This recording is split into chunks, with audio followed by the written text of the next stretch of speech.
আগামী নির্বাচনটি কি আবার পাতানো নির্বাচন হবে কিনা। ল এনফোর্সিং অথরিটি যারা আছে ইনক্লুডিং সেনাবাহিনী যেভাবে একটি বিশেষ দলের প্রতি ঝুঁকে পড়েছে এবং প্রশাসন যেভাবে একটা দলের আনুগত্য দেখাচ্ছে, এতেই আশঙ্কা তৈরি হয়েছে গত 1-2 সপ্তাহ ধরে বাংলাদেশে সরকার এবং আমাদের ল এনফোর্সিং অথরিটি যারা আছে ইনক্লুডিং সেনাবাহিনী যেভাবে একটি বিশেষ দলের প্রতি ঝুঁকে পড়েছে এবং প্রশাসন যেভাবে একটা দলের আনুগত্য দেখাচ্ছে, এতেই আশঙ্কা তৈরি হয়েছে যে আগামী নির্বাচনটি কি আবার পাতানো নির্বাচন হবে কিনা, অতীতের নির্বাচনগুলোর মতো।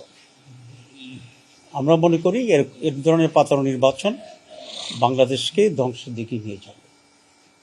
আমরা ইলেকশন কমিশন, গভর্নমেন্ট এবং অল আদার ইনভলভ অথরিটির কাছে আবেদন করি তারা যেন এখনই এ ব্যাপারে নিরপেক্ষ হয় এবং বাংলাদেশকে সেভ করার জন্য তারা ভূমিকা পালন করে। নায়াসিনামাইড ও স্যালিসাইলিক সমৃদ্ধ লিলি ফেস ওয়াশ যা ফেসের ডেড স্কিন সেল দূর করে দেয় দ্বিগুণ ফাস্টার ব্রাইটেনিং।